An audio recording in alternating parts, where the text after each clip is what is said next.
Eh bien bonjour, aujourd'hui on va parler de X-Men, Dieu crée l'homme détruit. Euh, c'est le comics X-Men qui met tout le monde d'accord, qui met tout le monde d'accord. C'est vraiment le classique de chez classique. Euh, ce Dieu crée l'homme détruit et a été réédité récemment là, par Panini Comics France. Et quel plaisir, parce que je l'attendais, mais depuis des plombes. Des plombes. J'attendais une réimpression et je guettais aussi les intégrales X-Men, mais ils l'ont jamais mis. Et un jour, bim, annonce. Ouais, bah, on va réimprimer du créer l'homme détruit. Et t'as eu juste envie de leur dire, bah oui, mais pourquoi vous n'y avez pas pensé avant, les gars, quoi. C'est un comics, c'est Z classique. C'est comme si Civil War n'était plus trouvable, quoi. Ou les Ultimate Spider-Man n'étaient plus trouvables. Lol. Donc du coup, de quoi ça parle? Ça parle tout simplement des X-Men, des problèmes qu'ils ont avec la société, ça parle de racisme, ça parle de discrimination, ça parle de tout ce que fait, de tout ce que fait les X-Men dans. C'est vraiment le cœur même des X-Men en un comics, quoi. Tout simplement. Alors, qu'est-ce qu'un graphic novel? Ce graphic novel, c'était un format de l'époque. Donc, pour essayer de récupérer des lecteurs un petit peu plus entre guillemets vieux, voilà, avec un format plus luxueux, avec un format papier beaucoup plus quali. Et on peut dire qu'ils ont fait le taf parce qu'après, dans les graphics novels, il y en a eu d'autres, hein. Avant celui-ci, il y a eu la mort de Captain Marvel, que Panini Comics France aussi a réimprimé et réédité. Et, merci, hein, parce que ça faisait un bout de temps aussi que je cherchais celui-là, donc ça fait plaisir. Là, ça parle tout simplement d'une discrimination des mutants, quoi. Et ça va très très fort, et ça commence aussi très très fort dès les premières pages, hein. Dès les premières pages, t'as les purificateurs qui sont en train de courir et puis d'essayer de choper deux jeunes mutants et qui arrivent à les tuer, qui après les pend tout simplement sur une balançoire pour que les gens voient bien que ils ont fait ça pour éradiquer cette espèce. Et puis là, on voit que Magneto arrive, les détache et là, tout simplement, il va leur faire payer ce qui s'est passé, quoi. Et là, tout le reste, voilà, ça part, ça part, ça part. Là, on a l'X-Men, Charles Xavier qui parle à la télé, on a tout ça. Magneto qui rejoint les X-Men et tout pour parler de ce problème, quoi. Mais ça ne va plus, ça ne va plus. Et mais c'est dans ce comics-là qu'il y a la fameuse case où il y a William Stryker qui monte du doigt Diablo et qui fait non mais ça, attendez, je veux juste pas dire de conneries, qu'elle monte du doigt, voilà. Vous avez Striker qui monte du doigt Diablo et qui crie humain, mais vous osez appeler cette chose un humain? Mais t'as juste envie de lui mettre des claques, tu vois. T'as dû dire, ah, mais t'es con quoi. Et, euh, et voilà. Et ce récit, déjà à l'époque, ce récit aussi, déjà à l'époque, mettait une grosse claque de ce qui se passait dans le monde. Et 20 à 30 ans après, quoi, parce que c'est sorti dans les années 80, 90, 80, oui, 80. Et 82, 1982.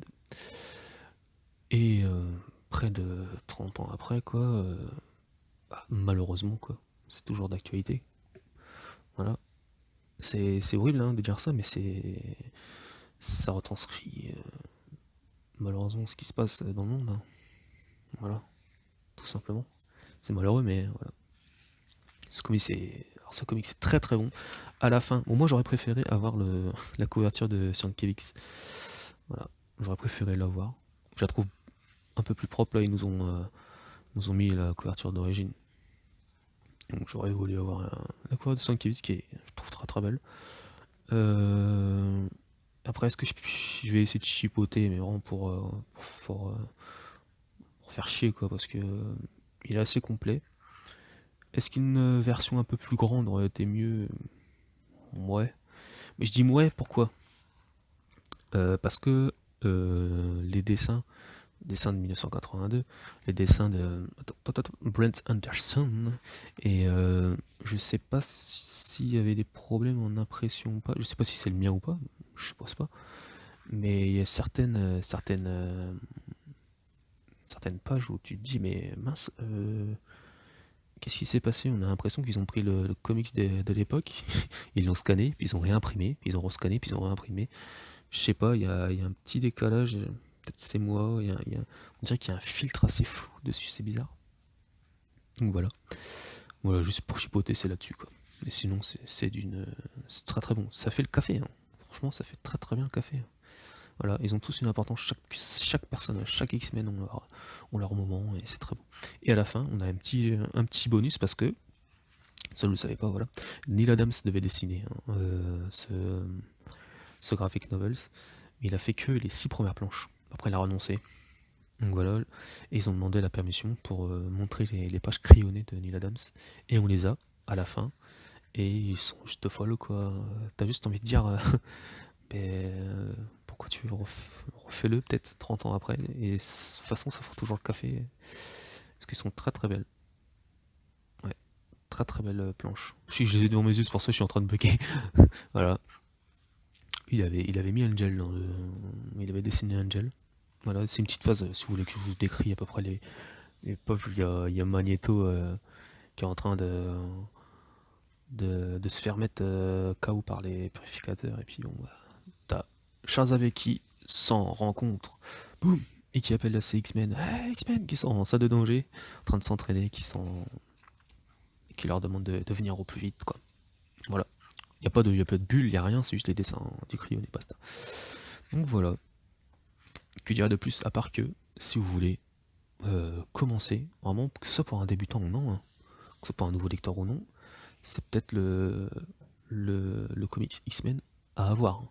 Mais vraiment, hein, c'est un classique de classique, quoi.